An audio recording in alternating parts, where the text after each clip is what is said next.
Tema 39. Delitos cometidos por los funcionarios públicos contra las garantías constitucionales. Comenzamos con las cuestiones previas sobre los delitos contra las garantías constitucionales. Apartado 1. El bien jurídico protegido.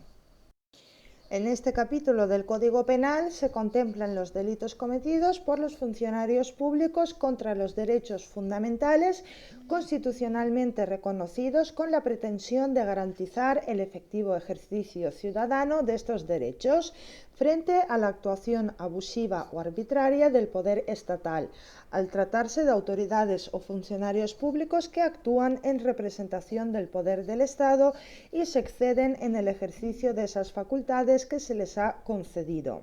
De ahí que la doctrina mayoritaria interprete que lo que se tipifica no sea tanto la actuación contra los derechos individuales en sí, prevaliéndose de un cargo público, sino el abuso en el ejercicio de una función amparada por la legalidad como la mejor forma de garantizar los derechos fundamentales de las personas frente al ejercicio arbitrario y abusivo del poder estatal, pudiendo de este modo considerar que el bien jurídico protegido en este grupo de delitos viene constituido por el respeto de las garantías constitucionales en el desempeño de la función pública. Apartado 2. Concepto de funcionario público a efectos penales.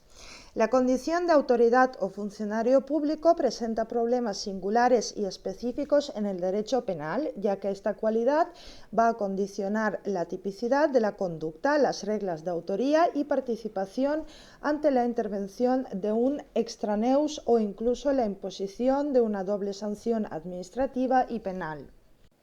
La cuestión planteada nos la resuelve el propio Código Penal cuando en su artículo 24 concreta que debe entenderse por funcionario público y por autoridad a efectos penales, proponiendo un concepto propio en absoluto coincidente con el que se deriva del derecho administrativo. Define este artículo al funcionario público como todo el que por disposición inmediata de la ley o por elección o por nombramiento de autoridad competente participe en el ejercicio de funciones públicas, y a la autoridad como quien por sí solo o como miembro de alguna corporación, tribunal u órgano colegiado tenga mando o ejerza jurisdicción propia. En el ámbito del derecho penal, lo que prevalece es proteger penalmente el ejercicio de la función pública en orden a sus propios fines, garantizando a un tiempo los intereses de la administración y su prestigio y los de los administrados. Y en torno a la función pública y al origen del nombramiento gira la definición penal de funcionario. Lo es el que participa del ejercicio de una función pública por cualquiera de las tres vías de designación que recoge el precepto. Nada importan en este campo ni los requisitos de selección para el ingreso, ni la categoría, ni el sistema de retribución, ni el estatuto legal y reglamentario, ni el sistema de previsión, ni aún la estabilidad o temporalidad, ya que lo relevante a efectos penales es la participación en la función pública. Ahora bien, salvo en los delitos de los artículos 529 y 533 del Código Penal, en los que se hace mención expresa a jueces o magistrados y funcionarios de prisiones, respectivamente, en el resto de los delitos, dada su naturaleza y su función, la referencia a la autoridad o al funcionario público deberá entenderse exclusivamente como una referencia a las fuerzas y cuerpos de seguridad del Estado. Apartado 3. La actuación ilegal como elemento típico. En este grupo de delitos nos encontramos ante funcionarios públicos que actúan en el ejercicio de su cargo, pero ilegítimamente, siendo por ello la actuación fuera de la ley o fuera de las vías legales, un elemento del tipo común y característico de estas figuras delictivas. De este modo, para conocer el alcance de estos delitos, deberemos completarlos con las normas extrapenales que regulan los casos en que la intromisión pública en los derechos fundamentales de los individuos es legítima, constituyendo lo que técnicamente la doctrina penal denomina tipos penales abiertos o normas penales en blanco, en cuanto se remiten a otras normas para determinar el alcance de su contenido. Pasamos ahora a los delitos cometidos por los funcionarios públicos contra la libertad individual. La libertad personal se consagra en la Constitución española como un valor superior del ordenamiento jurídico consistente en la autonomía del individuo para elegir entre las diversas opciones vitales que se le presenten, de acuerdo con sus propios intereses o preferencias. Uno de los aspectos esenciales de la libertad es la libertad ambulatoria o de movimientos, que en el texto constitucional se configura como un derecho fundamental especialmente protegido. Así, el artículo 17 de la Constitución española proclama que toda persona tiene derecho a la libertad y seguridad. Nadie puede ser privado de su libertad sino con la observación de lo establecido en este artículo y en la forma prevista por la ley. Ahora bien, el derecho a la libertad no es absoluto y la propia Constitución prevé que pueda ser limitado en ciertos casos, aunque al consistir en una restricción de un derecho fundamental, debe por ello estar provista de una serie de garantías que la hagan constitucionalmente admisible. Apartado 1. Entrega indebida de causa criminal. Comete el tipo básico de este delito, según el artículo 529.1, el juez o magistrado que entregare una causa criminal a otra autoridad o funcionario, militar o administrativo que ilegalmente se la reclame. Se prevé asimismo un supuesto agravado al que se le impondrá la pena superior en grado si, además de la causa criminal, entregara a otra autoridad o funcionario militar o administrativo que ilegalmente se la reclame la persona de un detenido. Es un delito especial propio, ya que el sujeto activo del delito solo podrá ser un juez o magistrado de la jurisdicción penal, ya que por causa criminal debe entenderse un procedimiento judicial ante la jurisdicción penal, desde los juicios rápidos hasta un procedimiento abreviado u ordinario. El delito se consuma cuando se produce la entrega de la causa criminal, lo que se conoce como los autos, a la autoridad o funcionario que ilegalmente se la reclame. La entrega de un detenido puede interpretarse como la traslación física del detenido y su entrega material a la autoridad o funcionario reclamante, admitiéndose también que el concepto de entrega abarca la puesta a disposición del detenido a favor de la autoridad o funcionario reclamante sin necesidad de traslado físico del detenido. Dado que la ley fija el momento consumativo en la entrega de la causa criminal o de la persona del detenido, puede admitirse la posibilidad de la tentativa si la resolución está firmada y notificada, pero aún incumplida por no haberse efectuado el traslado físico de los autos, o sea, de los documentos o folios que lo integran a quien ilegítimamente los solicitó. Es necesario que el juez o magistrado sepa a ciencia cierta que su actuar es contrario a la legalidad vigente, lo que implica una actuación dolosa que excluye aquellos supuestos en los que se pueda producir una entrega de una causa criminal debido a un conflicto de jurisdicción o competencia. Pese a que esta modalidad delictiva requiere de la actuación de al menos dos personas, esto es, el juez o magistrado que entrega una causa criminal y la autoridad o funcionario que la reclama, conociendo ambos de la ilegalidad de sus actos, no está prevista pena alguna para la autoridad solicitante, aunque podrá cometer, en su caso, un delito de prevaricación. Apartado 2. Detención ilegal por autoridad o funcionario público. El Código Penal contiene dos tipos delictivos que castigan la ilegítima privación de la libertad deambulatoria realizada por funcionarios públicos. La detención ilegal prevista en el artículo 167.1 se refiere a actuaciones realizadas por la autoridad o funcionario en el ejercicio de sus funciones públicas, pero sin ninguna cobertura legal, sin ninguna razón que legitime dicha actuación, abusando por tanto de su condición de funcionario público. Por su parte, el artículo 530 describe actuaciones realizadas por el funcionario en el ejercicio de sus funciones públicas con cobertura legal, pero con infracción de las garantías constitucionales. De este modo, el artículo 167.1 parte de la doble exigencia de que la detención se realice fuera de los casos permitidos por la ley y sin mediar causa por delito, mientras que el artículo 530 requiere que la privación ilegal de libertad se practique con violación de los plazos o demás garantías constitucionales o legales, pero mediando causa por delito. En el artículo 530, entre los delitos contra las garantías constitucionales, se sanciona el incumplimiento por dichos funcionarios y autoridades de las normas legales y constitucionales reguladoras de la detención de personas en lo que concierne a los casos en que se autoriza la expresada medida restrictiva de tal derecho fundamental o bien respecto de la duración de la misma, que en ningún caso podrá exceder de 72 horas, plazo dentro del cual el detenido debe ser puesto en libertad o entregado a disposición de la autoridad judicial. El tipo penal tiene como presupuesto el que media causa por delito, lo que en principio justifica la actuación policial, castigándose la extralimitación en la que incurre el sujeto activo, producida como consecuencia de no respetar las exigencias legales que rodean la detención cuando hay razón material para practicarla. Se puede decir que no atenta directamente contra la libertad, sino más bien contra las garantías de la misma.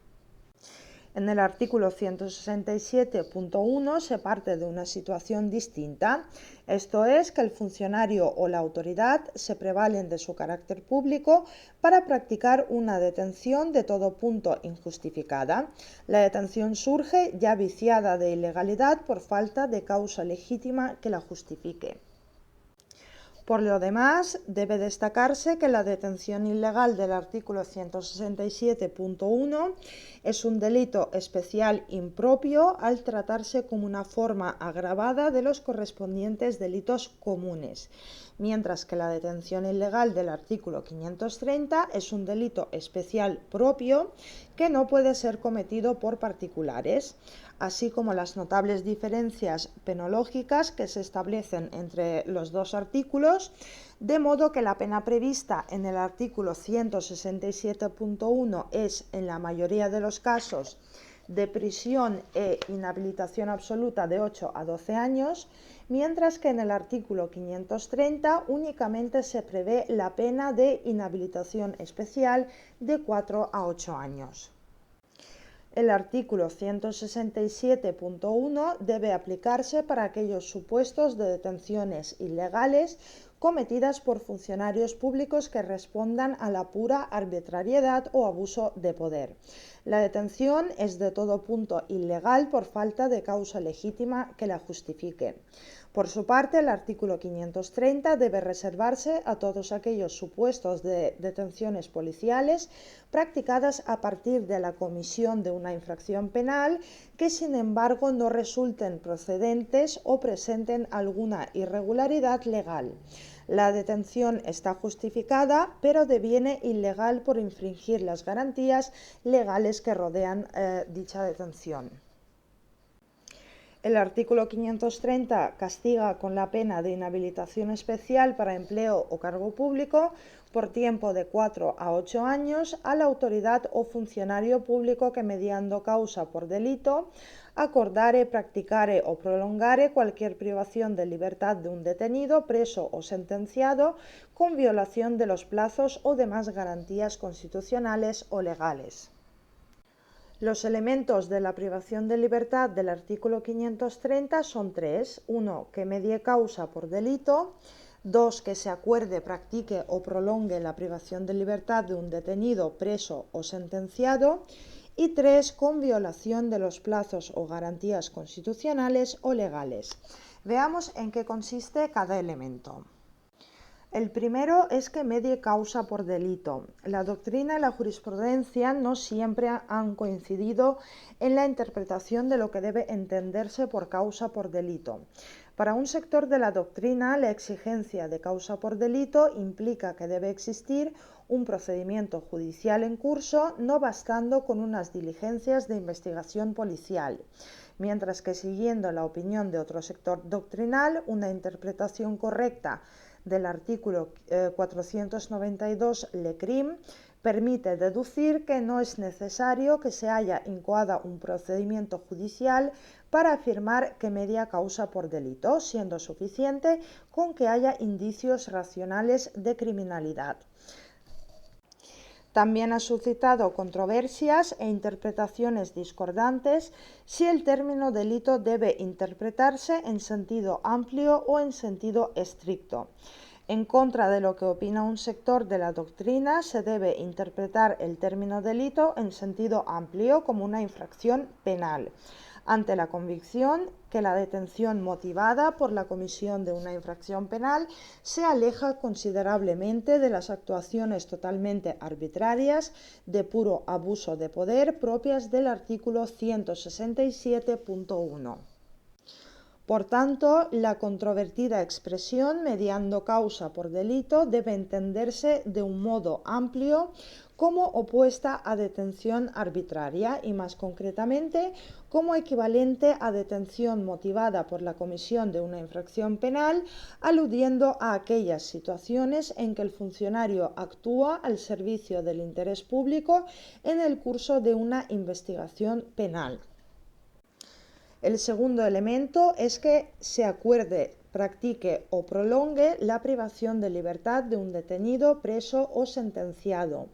El tipo penal incluye, dentro de las conductas que integran el delito de detención ilegal, tanto la del funcionario o autoridad que decrete u ordene la detención, como la del que la lleva personalmente a cabo y la del que la prolonga en el tiempo, siendo también irrelevante que el sujeto esté detenido en prisión preventiva o cumpliendo condena.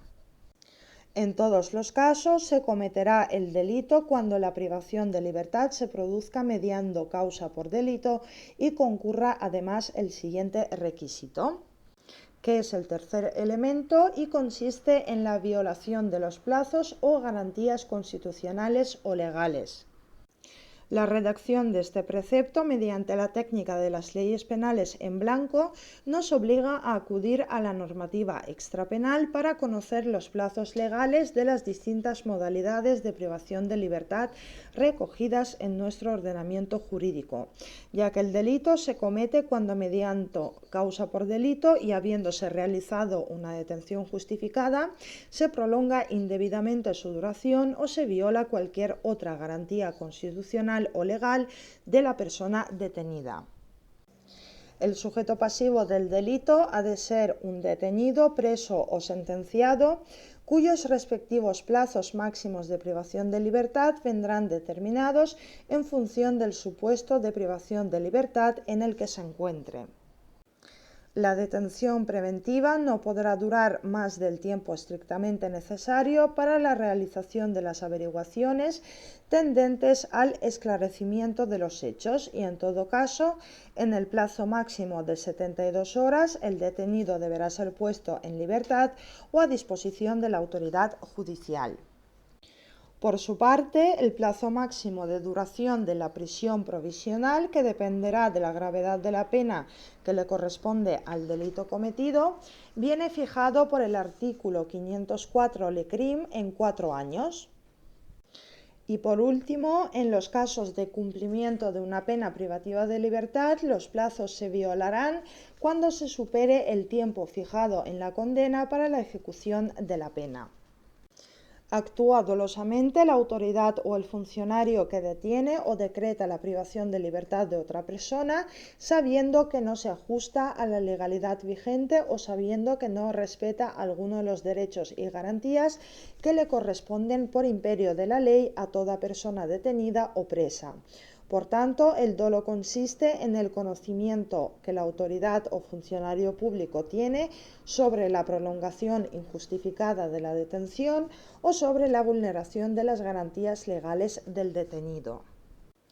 Es un delito de propia mano que no admite complicidad ni cooperación necesaria, sino que solamente coautoría. El delito de detención ilegal es un tipo penal de consumación instantánea, por lo que no es admisible la tentativa. Al consumarse el delito en el instante mismo en el que se priva a una persona de su libertad deambulatoria. También es un delito permanente en el que sus efectos se mantienen hasta la liberación de la víctima. Para finalizar, el legislador ha previsto la comisión de este delito por imprudencia grave, sancionándolo con la pena de suspensión de empleo o cargo público por tiempo de 6 meses a 2 años. Apartado 3. Incomunicación ilegal de un detenido, preso o sentenciado. El artículo 531 castiga a la autoridad o funcionario público que, mediando causa por delito, decretare, practicare o prolongare la incomunicación de un detenido, preso o sentenciado con violación de los plazos o demás garantías constitucionales o legales. Tendremos que acudir a normas extrapenales para conocer los plazos y demás garantías penales que regulan la figura de la incomunicación de una persona privada de libertad. En los casos en los que procede adoptar la incomunicación de un detenido, que podrá decretarse siempre que el juez de instrucción que conozca de la causa lo considere oportuno a fin de evitar que se sustraigan a la acción de la justicia personas supuestamente implicadas en los hechos investigados, que éstas puedan actuar contra bienes jurídicos de la víctima, que se oculten, alteren o destruyan pruebas relacionadas con su comisión o que se cometan nuevos hechos delictivos. La incomunicación deberá durar el tiempo absolutamente necesario para practicar las diligencias necesarias, con un máximo de 5 días, que se podrá ampliar, de acuerdo con el artículo 509.2 LECRIM, por un periodo máximo de 5 días más. El detenido incomunicado no tiene derecho a designar abogado de su confianza, por lo que se le nombra uno de oficio. Tampoco a que se le comunique la detención a la persona que designe, ni a entrevistarse reservadamente con el abogado, siéndole suprimidos además los derechos de los artículos 521 y siguientes de la LECRIM, esto es, derecho a procurarse comodidades, recibir visitas, correspondencia, etc., a tenor de lo dispuesto en el artículo 527 de la LECRIM. A propósito de los delitos cometidos por una persona integrada o relacionada con bandas armadas o individuos terroristas o rebeldes, se establece una regulación particular en el artículo 520 bis de la LECRIM, al disponer que podrá solicitarse del juez que decrete su incomunicación, el cual deberá pronunciarse sobre la misma en una resolución motivada en el plazo de 24 horas. Solicitada la incomunicación, el detenido quedará en todo caso incomunicado, sin perjuicio del derecho de defensa que le asiste y de lo establecido en los artículos 520 y 527 de la LECRIM, hasta que el juez hubiere dictado la resolución pertinente. Respecto a los motivos y plazos en los que se permite incomunicar a un preso, habrá que estar a lo establecido en el artículo 51 de la Ley Orgánica General Penitenciaria y en los artículos 19, 41, 43 y 44 del Reglamento Penitenciario. Se puede estimar cometido el delito del artículo 531 en los siguientes casos. 1. Cuando se decreta la incomunicación sin darse ninguno de los supuestos que la fundamentan. 2. Cuando se prolonga la incomunicación más allá de los plazos legales. 3. Cuando se decreta la incomunicación sin motivación judicial. Y 4. Cuando se practica la incomunicación sin respetar los derechos o las garantías establecidas en los artículos 510 y 527 de la LECRIM. Este comportamiento se sanciona también cuando es cometido por imprudencia grave. Apartado 4. Sanciones o privaciones indebidas cometidas por funcionarios de prisiones. El artículo 533 sanciona con una pena de inhabilitación especial para empleo o cargo público por tiempo de 2 a 6 años al funcionario penitenciario o de centros de protección o corrección de menores que impusiere a los reclusos o internos sanciones o privaciones indebidas o usare con ellos de un rigor innecesario. Nos encontramos ante un delito especial propio que única y exclusivamente podrán cometer los funcionarios de prisiones y de centros de menores, resultando indiferente que el funcionario tenga atribuciones para hacerlo o adolezca de ellas, porque lo que la ley castiga es el rigor innecesario o ilegal aplicado a un preso o a un menor internado en dichos centros cuando lleven a cabo alguna de las siguientes conductas. La primera consiste en imposición a los reclusos o internos de sanciones o privaciones indebidas. Esto es, vulnerando e infringiendo el régimen disciplinario en el ámbito penitenciario o en el área del internamiento de menores. Para precisar su contenido es imprescindible acudir a normas complementarias, ya que son los reglamentos pertinentes los que determinan los límites legales de las privaciones de derechos o del rigor lícito que debe ser usado para mantener la disciplina. Respecto de los reclusos que cumplen condena en centros penitenciarios, deberemos acudir a las disposiciones de la Ley Orgánica 1/1979 General Penitenciaria, cuyos artículos 41 al 45 regulan el régimen disciplinario y las sanciones que pueden imponerse, y el reglamento penitenciario. El delito consiste en imponer una sanción o una privación no establecida reglamentariamente y por tanto carente de justificación.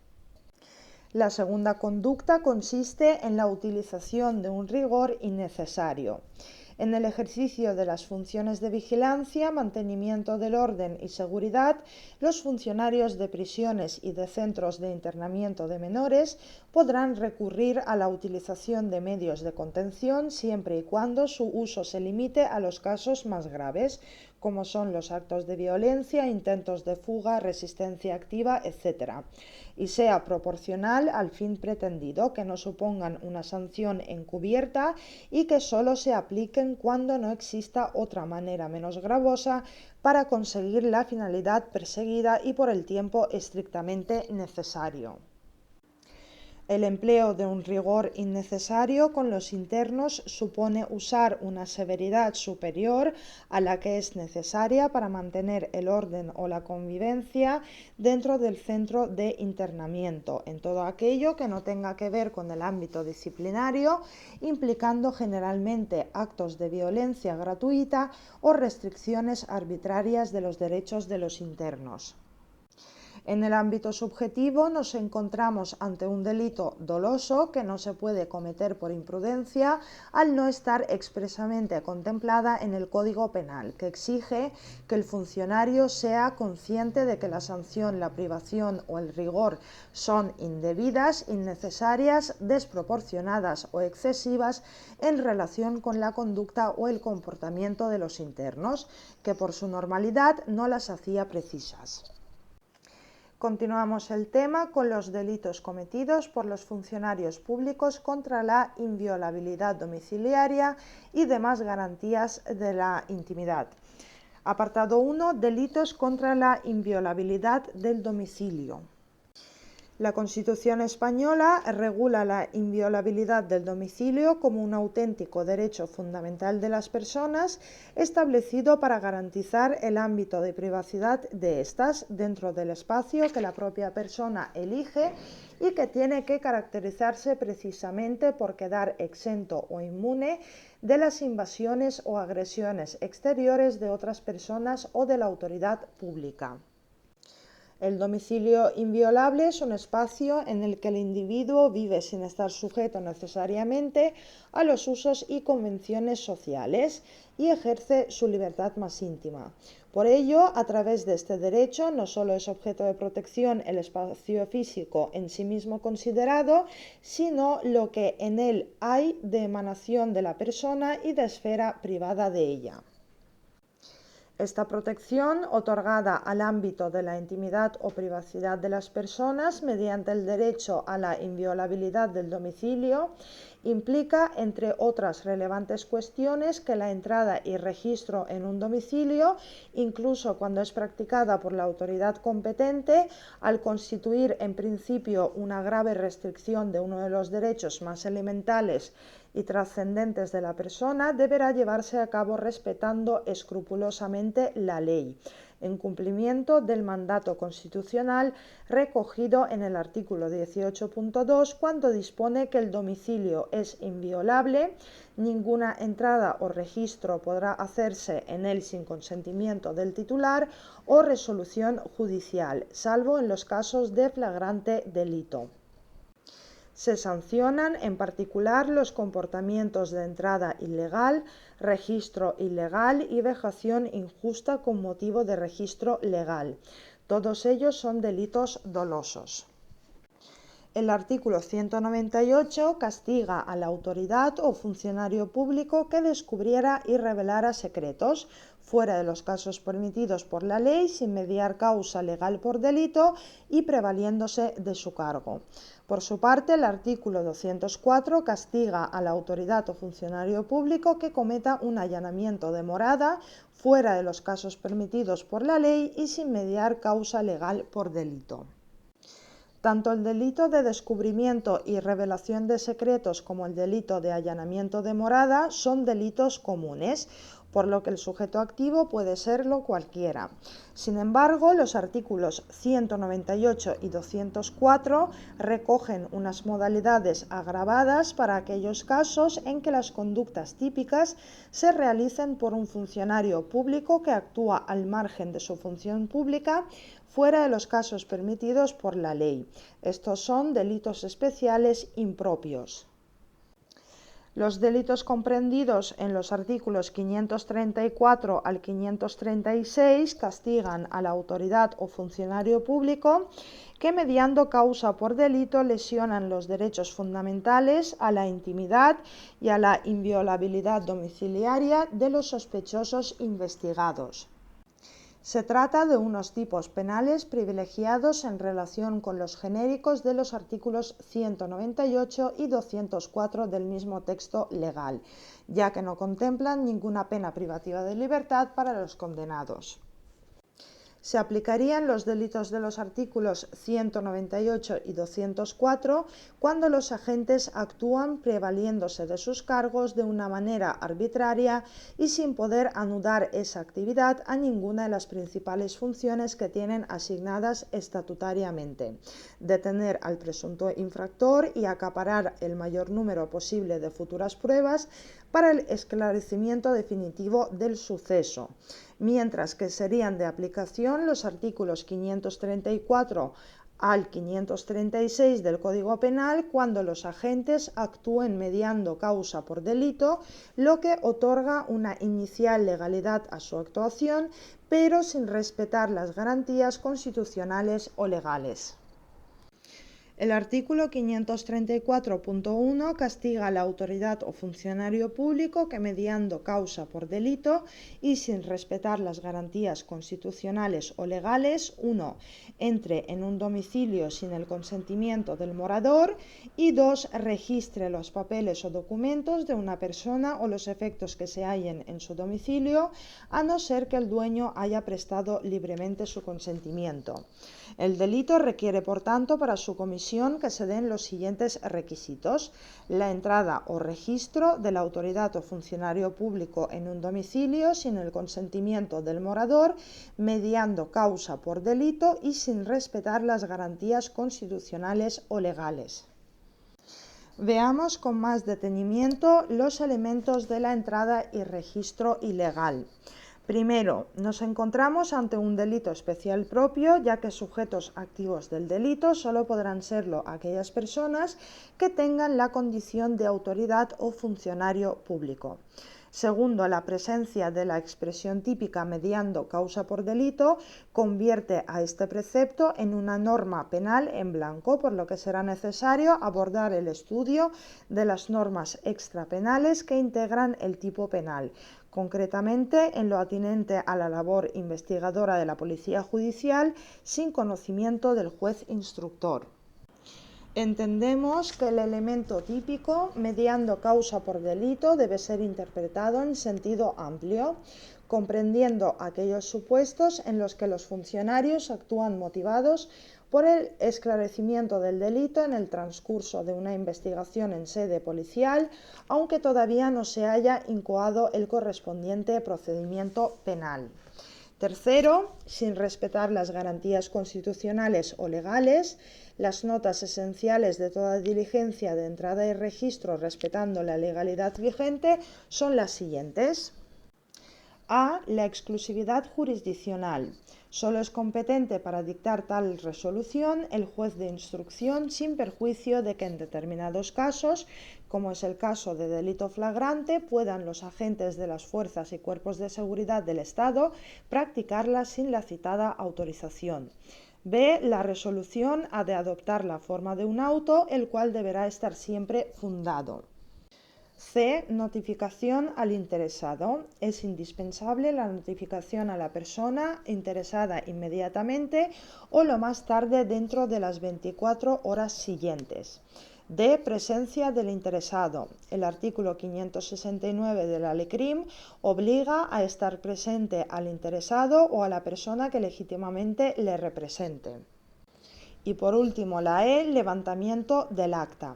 En la diligencia de entrada y registro en lugar cerrado se expresará los nombres del juez o de su delegado que la practique y de las demás personas que intervengan, los incidentes ocurridos, la hora en que se hubiese principiado y concluido la diligencia y la relación del registro por el orden con que se haga, así como los resultados obtenidos. El cuarto elemento es la entrada o registro. El tipo penal sanciona tanto a la autoridad o funcionario público que entra en un domicilio como al que además de entrar procede a su registro en busca de alguna prueba de cargo de una actividad delictiva. La entrada en un domicilio supone la penetración en su interior, bien sea para detener a una persona, bien sea para aprehender alguna cosa que puede estar relacionada con el delito investigado, y en la mayor parte de las ocasiones la entrada en un domicilio tendrá un carácter instrumental, como un paso previo al inicio de un registro o la práctica de una detención. El quinto elemento es el concepto jurídico penal de domicilio. El concepto de domicilio es problemático en este contexto. Parece que no debe identificarse con la definición que del domicilio hace el artículo 40 del Código Civil, ya que la doctrina jurisprudencial y científica se inclina por interpretarlo aquí como equivalente a morada, entendida como todo lugar en el que habita una persona de manera estable o transitoria, en atención a la referencia expresa al morador como sujeto pasivo del delito. Y el sexto elemento consiste sin consentimiento del titular. El consentimiento del titular excluye la tipicidad del hecho, ya que supone la renuncia a un derecho fundamental como es el de la intimidad domiciliaria. Se entenderá que presta su consentimiento aquel que, requerido por quien hubiere de efectuar la entrada y registro para que lo permita, ejecuta por su parte los actos necesarios que de él dependan para que puedan tener efecto. El consentimiento del titular no necesita ser expreso, siendo suficiente el consentimiento tácito, ya que la falta de oposición a la entrada se interpreta como consentimiento a la misma. Dicho consentimiento solo será válido si se otorga por persona plenamente capaz. Cuando la diligencia afecte a persona incapaz o a menores, el requerimiento debe dirigirse a sus representantes legales, que son también los encargados de prestar el consentimiento. Para la perpetración del delito del artículo 534, al ser necesario una actuación dolosa, será preciso que el sujeto que lleve a cabo esa diligencia sea plenamente consciente de que la ha realizado sin contar con el consentimiento del morador, sin concurrir un supuesto de delito flagrante y sin disponer de autorización judicial, lo que supone no respetar las garantías constitucionales.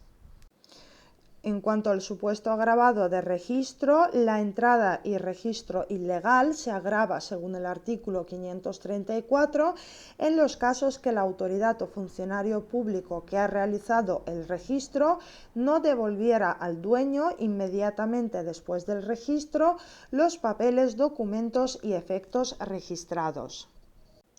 Y respecto al concurso con los delitos de vejación o daños, dispone el artículo 534.2 que la autoridad o funcionario público que con ocasión del lícito registro de papeles, documentos o efectos de una persona cometa cualquier vejación injusta o daño innecesario en sus bienes, será castigado con las penas previstas para estos hechos, impuestas en su mitad superior, y además con la pena de inhabilitación especial para empleo o cargo público por tiempo de 2 a 6 años.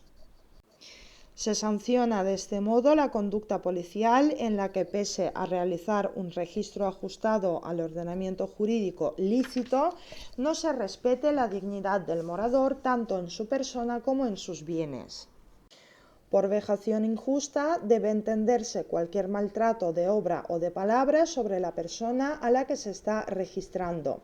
Daño innecesario en los bienes será todo aquel menoscabo, deterioro o desperfecto causado durante el registro que no resulte imprescindible para la realización del mismo. Apartado 2. Delitos contra la intimidad. La intimidad es uno de los bienes jurídicos personales de más difícil definición. La intimidad supone una faceta de autonomía, aislamiento y exclusión frente a las intervenciones públicas en la vida privada, consagrándose como el derecho que posee toda persona para protegerse de las intrusiones ilegítimas ajenas que sin su consentimiento se produzcan en el ámbito de su privacidad. La reflexión sobre el concepto del derecho a la intimidad debe partir necesariamente de las elaboraciones que configuran la vida privada como una esfera que debe regirse por la autonomía individual y en la que el Estado debe abstenerse de intervenir si no es para asegurar el respeto por parte de todos a ese ámbito de la personalidad. La doctrina suele configurar el derecho a la intimidad como un derecho irrenunciable en un sistema que sea respetuoso con la dignidad de la persona y un derecho de la personalidad, en tanto que protege un ámbito privado reservado al propio individuo del que quedan en principio excluidos los demás, salvo consentimiento del titular o colisión con otros derechos o intereses preferentes en el caso concreto. Se regula un tipo básico para la interceptación de correspondencia privada, violando las garantías constitucionales o legales, y un tipo agravado cuando además se divulga o revelen la información obtenida. El tipo básico del artículo 535 castiga a la autoridad o funcionario público que, mediando causa por delito, interceptare cualquier clase de correspondencia privada, postal o telegráfica con violación de las garantías constitucionales o legales. Se precisa, en primer término, interceptar cualquier clase de correspondencia privada, postal o telegráfica. Se excluye la pública u oficial y bajo la protección del derecho a la intimidad se encuentran no solo las cartas, sino todo género de correspondencia postal, paquetes. Para que la correspondencia sea privada basta que el remitente o el destinatario sean un particular. La interceptación ha de hacerse mediando causa por delito y con violación de las garantías constitucionales o legales. Luego no surge el delito si se realiza en los supuestos autorizados legalmente y observando los requisitos establecidos para ello, en particular cuando medie resolución judicial. Respecto del tipo agravado, si divulgara o revelara la información obtenida, se impondrá la pena de inhabilitación especial en su mitad superior y además la de multa de 6 a 18 meses. La divulgación o revelación de la información obtenida a causa de la interceptación no precisa de un ánimo o dolo específico. Por su parte, se regula un tipo básico para la interceptación de telecomunicaciones violando las garantías constitucionales o legales y un tipo agravado cuando además se divulga o revela la información obtenida. El tipo básico del artículo 536 establece que la autoridad, funcionario público o agente de estos que mediando causa por delito interceptare las telecomunicaciones o utilizare artificios técnicos de escuchas, transmisión, grabación o reproducción del sonido, de la imagen o de cualquier otra señal de comunicación con violación de las garantías constitucionales o legales, incurrirá en la pena de inhabilitación especial para empleo o cargo público de 2 a 6 años. El derecho al secreto de las comunicaciones, consagrado en el artículo 18.3 de la Constitución española, comprende todos los medios modernos de comunicación que existen actualmente, así como los que puedan aparecer en el futuro, independientemente del soporte utilizado, siempre que la comunicación se realice por un canal cerrado, realizada sin publicidad y no susceptible por su propia naturaleza de ser conocida por terceros. Objeto de protección son las comunicaciones orales directas y las efectuadas a través de cualquier señal de telecomunicación, no solo la comunicación telefónica, sino también aquella realizada por fax o la comunicación a través de un ordenador mediante un correo electrónico o internet, etc. Asimismo, comprende la toma de fotos o imágenes con teleobjetivo o vídeo. La interceptación ha de hacerse mediando causa por delito y con violación de las garantías constitucionales o legales, esto es, ha de tratarse de un supuesto no autorizado o bien autorizado pero infringiendo los requisitos legales. Se trata de un delito doloso, de modo que la escucha accidental es impune. La consumación se produce en el momento en que se intercepta la conversación, bien directamente o a través de instrumentos o artificios técnicos de escucha, o se grabe la imagen. Es posible también la tentativa. En cuanto al tipo agravado, si divulgare o revelare la información obtenida, se impondrán las penas de inhabilitación especial en su mitad superior y además la de multa de 6 a 18 meses. Para que se pueda apreciar la grabación, es necesario que la persona que divulgue o revele los secretos sea la misma persona que interceptó ilegalmente las comunicaciones. Pasamos ahora a los delitos cometidos por los funcionarios públicos contra otros derechos individuales. Apartado 1. Obstaculización e impedimento del derecho de defensa. Como garantía del derecho de defensa recogido en el artículo 17.3 de la Constitución, que consagra el derecho de información inmediato y de modo que le sea comprensible de cualquier persona detenida, de los derechos que le asisten y de las razones de su detención, el derecho a no declarar y la asistencia de abogado al detenido en las diligencias policiales y judiciales. El artículo 537 del Código Penal castiga a la autoridad o funcionario público que impida u obstaculice el derecho a la asistencia de abogado al detenido o preso, procure o favorezca la renuncia del mismo a dicha asistencia o no le informe de forma inmediata y de modo que le sea comprensible de sus derechos y de las razones de su detención. El tipo penal recoge dos conductas diferentes: la obstaculización o privación del derecho a la asistencia letrada y la ocultación de información sobre los derechos que le asisten y de los motivos de la detención. Es importante recordar que el derecho a la asistencia letrada es un derecho irrenunciable de acuerdo con el artículo 520 de la LECRIM, salvo en los casos de detención por delitos relacionados con la seguridad vial, lo que implica que no se podrá justificar la privación policial de este derecho a ser asistido por un abogado. El fundamento normativo de esta modalidad delictiva se halla en el artículo 520.4 de la LECRIM, que dispone que la autoridad judicial y los funcionarios bajo cuya custodia se encuentre el detenido o preso se abstendrán de hacerle recomendaciones sobre la elección de abogado y comunicarán en forma que permita su constancia al Colegio de Abogados el nombre del abogado elegido por aquel para su asistencia o petición de que se le designe de oficio. Se trata de una conducta dolosa dirigida a hacer ineficaz el derecho a la asistencia letrada mediante cualquier conducta que de forma intencionada imposibilite o dificulte el ejercicio del derecho de defensa mediante la asistencia letrada.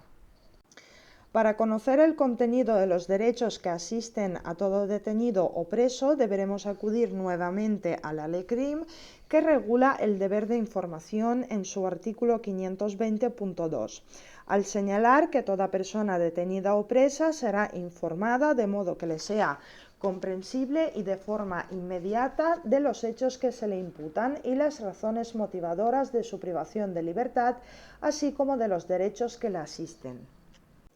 La vulneración por la autoridad de estas garantías y derechos podrá dar lugar a problemas concursales, sobre todo con el delito de detención ilegal del artículo 530, ya que la obstaculización o privación del derecho a la asistencia letrada y la ocultación de información sobre los derechos que le asisten y de los motivos de la detención supone también una clara violación de las garantías constitucionales o legales de la detención, por lo que el contenido del artículo 537 parece un tanto superfluo, dado que el posible concurso de normas que se pueda producir entre estos dos preceptos habrá que resolverse aplicando el precepto penal más grave, que es el artículo 530.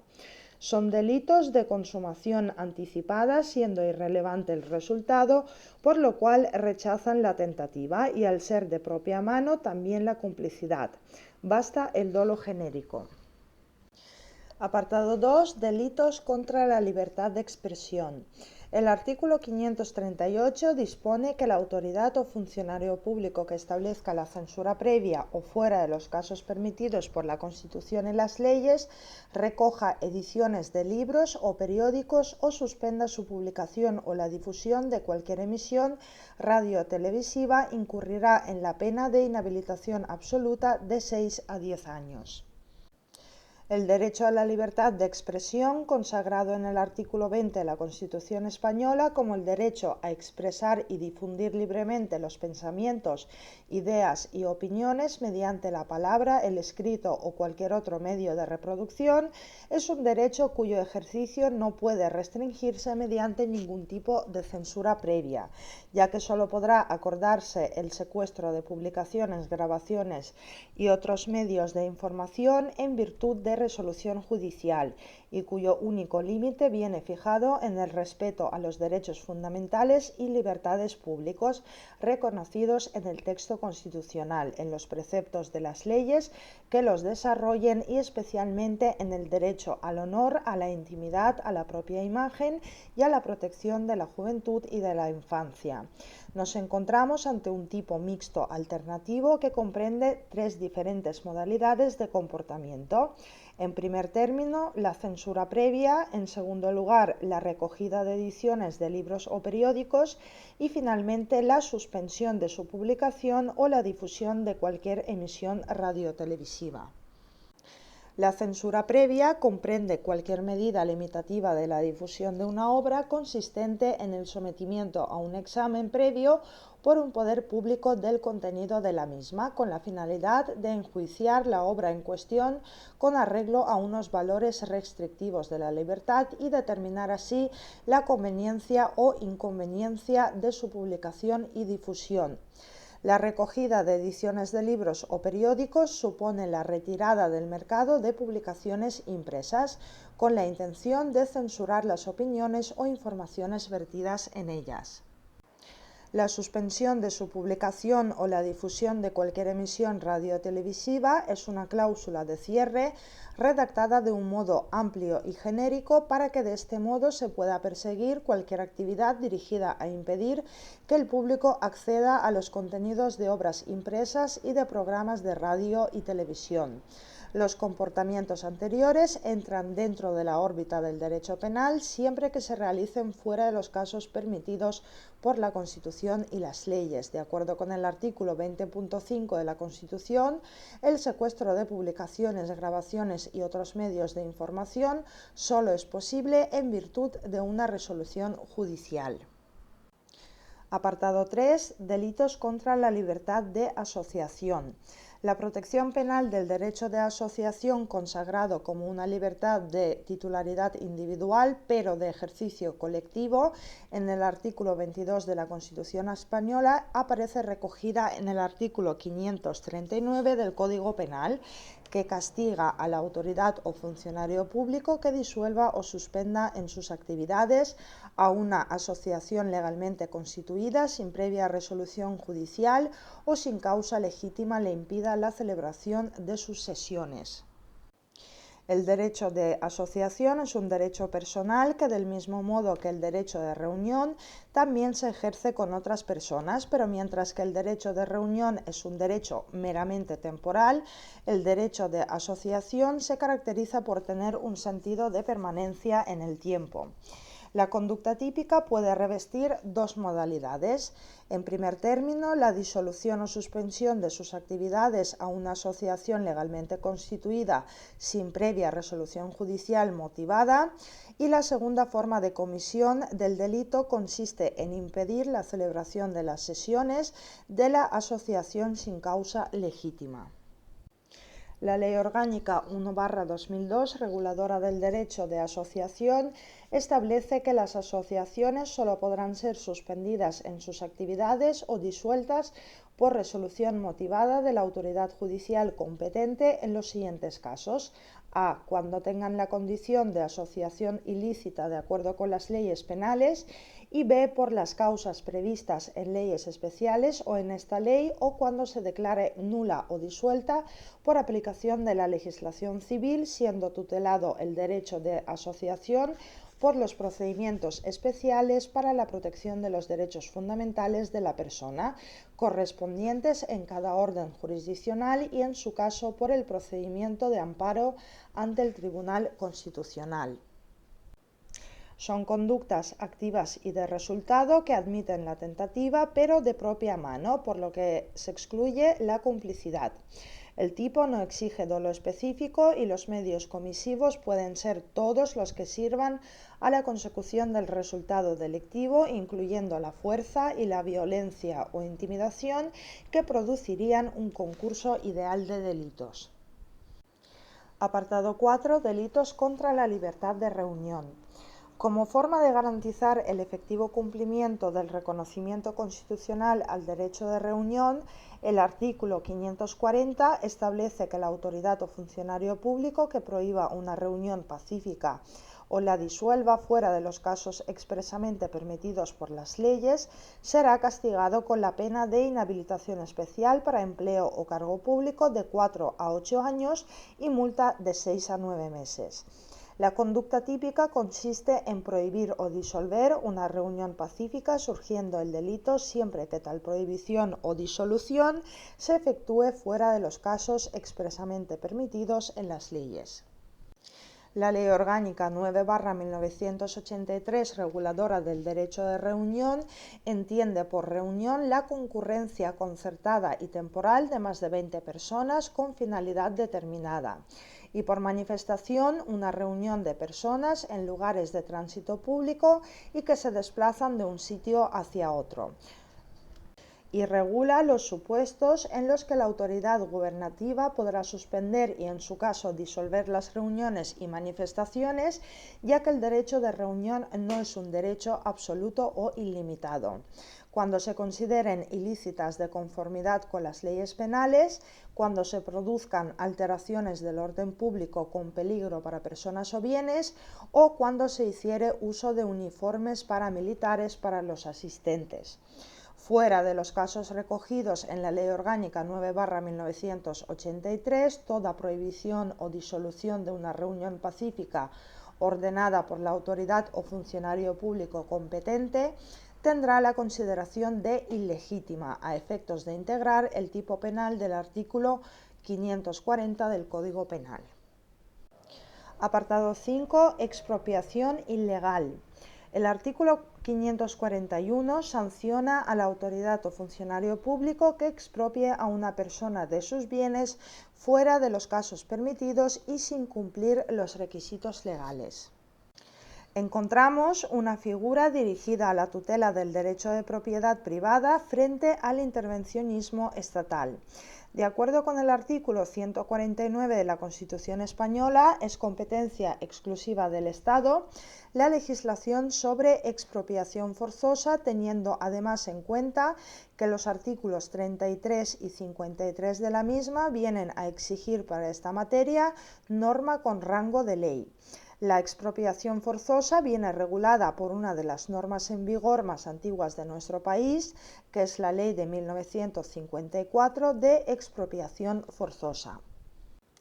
El objeto de dicha ley es la expropiación forzosa por causa de utilidad pública o interés social en la que se entenderá comprometida cualquier forma de privación singular de la propiedad privada o de los derechos o intereses patrimoniales legítimos, cualesquiera que fueran las personas o entidades a las que pertenezcan, acordada imperativamente, ya implique venta, permuta, censo, arrendamiento, ocupación temporal o mera cesión de su ejercicio. Nos encontramos ante una norma penal en blanco que deberá ser completada mediante la remisión a la legislación extrapenal sobre expropiación para así poder precisar en qué casos y con qué requisitos se permite la expropiación forzosa. El delito que describe y tipifica el artículo 541 del Código Penal es la garantía penal frente al derecho de propiedad constitucionalmente protegido en el artículo 33.3 de la Constitución, al disponer que nadie podrá ser privado de sus bienes y derechos sino por causa justificada de utilidad pública o interés social, mediante la correspondiente indemnización y de conformidad con lo dispuesto por las leyes. Los requisitos legales serán los siguientes. A. El sujeto activo tiene que ostentar el carácter de autoridad o funcionario público. B. La expropiación se refiere a toda clase de bienes, muebles, inmuebles y en general todos aquellos que constituyen el patrimonio de una persona. C. Que se expropie a dicha persona de sus bienes fuera de los casos permitidos, lo que supone sin causa alguna justificada de utilidad pública o interés social. Por utilidad pública se entienden las exigencias del funcionamiento de la Administración o de sus concesionarios. La idea de interés social debe interpretarse como cualquier forma de interés prevalente al individual. D. Que se prescinda de todo procedimiento expropiatorio, es decir, sin cumplir los requisitos legales que resumidamente se concretan en el sometimiento a un procedimiento formal estricto y en el pago previo o depósito del justiprecio.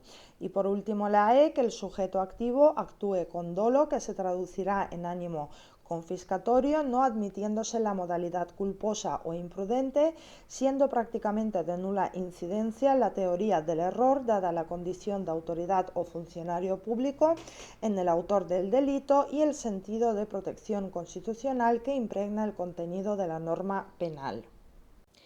El delito de expropiación ilícita es configurado por la jurisprudencia como un delito de resultado y no de mera actividad, por lo que se requiere para su efectiva consumación que se haya producido la desposesión de los bienes, no estando suficientemente claro si lo que produce el efecto expropiatorio es la entrega de la indemnización o si por el contrario el delito se perfecciona ya en el momento en que la Administración declara su voluntad expropiatoria.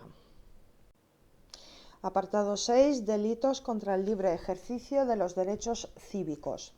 El artículo 542 establece un tipo penal de carácter subsidiario o residual que se aplicará en aquellos casos en los que la autoridad o funcionarios públicos vulneren conscientemente el ejercicio de algún derecho fundamental de los ciudadanos, al disponer que incurrirá en la pena de inhabilitación especial para empleo o cargo público por tiempo de 1 a 4 años la autoridad o el funcionario público que a sabiendas impida a una persona el ejercicio de otros derechos cívicos reconocidos por la Constitución y las leyes.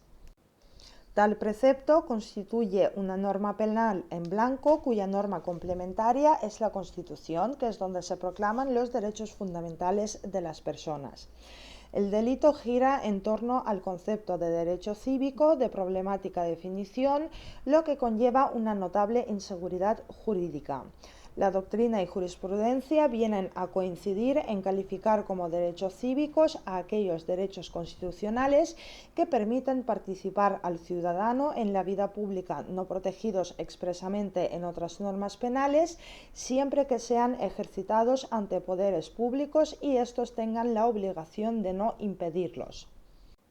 Con la expresión derechos cívicos, el legislador quiere referirse a los derechos políticos, entendiendo como tales no solo los estrictos derechos de participación en las instituciones propias de la organización del Estado, sino todos aquellos que se reputan como fundamentales de la persona, con amparo en nuestra Constitución, a través de los cuales tal persona, en cuanto ciudadano, participa en los asuntos de la comunidad.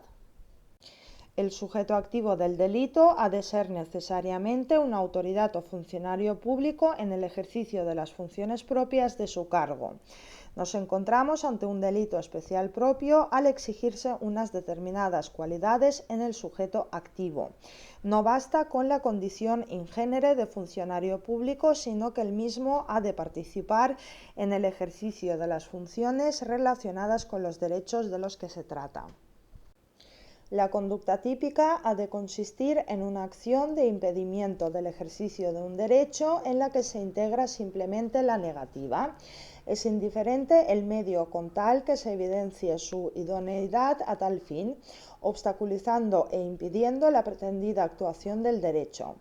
La determinación de la conducta típica consiste en impedir a sabiendas el ejercicio de los derechos cívicos, que ha de entenderse como estorbar o dificultar la consecución de un propósito, esto es, crear un obstáculo que imposibilite realmente algo que se quiere, que es en el caso concreto hacer imposible el ejercicio de un derecho. El Código Penal solo concibe la modalidad dolosa, dolo directo, de resultado abarcador de todos los elementos objetivos del tipo, ya que el precepto exige que el impedimento se produzca a sabiendas, es decir, con clara voluntad de impedir el ejercicio de los derechos de los que se conoce pertenecen al sujeto pasivo que intenta actuarlos. Y terminamos el tema con los ultrajes a España. En el artículo 543 se tipifica el denominado delito de ultrajes a España al castigar con una pena de multa de 7 a 12 meses las ofensas o ultrajes de palabra, por escrito o de hecho a España, a sus comunidades autónomas o a sus símbolos o emblemas efectuados con publicidad. Este polémico precepto de dudosa constitucionalidad, por resultar difícilmente compatible con el derecho a la libertad de expresión y a la libertad ideológica, requiere para su comisión que se den los siguientes requisitos. 1. La conducta típica debe constituir una ofensa o ultraje, elementos cuya concurrencia solo puede ser apreciada si la acción entraña una cierta gravedad, realizado mediante el uso de palabras, escritos o hechos ofensivos o ultrajantes. 2. El objeto de ataque puede ser en primer lugar España o sus comunidades autónomas para, en segundo término, extender la protección penal a sus símbolos o emblemas representativos. Como símbolos y emblemas deben tomarse en consideración exclusivamente los mencionados de forma expresa en la Constitución. que según el artículo 4 será la bandera de España y las banderas y enseñas propias de las comunidades autónomas reconocidas en sus correspondientes estatutos, siendo además necesario que la bandera esté desempeñando de forma efectiva la función simbólica y de representación que se le atribuye en un contexto oficial y público. Y por último, 3. Los hechos deben efectuarse con publicidad, esto es, mediante una divulgación pública. Estamos ante un delito doloso en el que además suele exigirse la presencia de un especial elemento subjetivo del injusto, que es el ánimo injuriandi, que se considera inherente o implícito y no necesitado de una mayor motivación en determinados actos como la quema de una bandera, pisotearla, arriarla y arrojarla al suelo, abuchearla, etc. Para alcanzar relevancia penal será necesario que la conducta constituya objetivamente y de modo inequívoco un acto de menosprecio indiscutible al símbolo en cuestión y a lo que representa.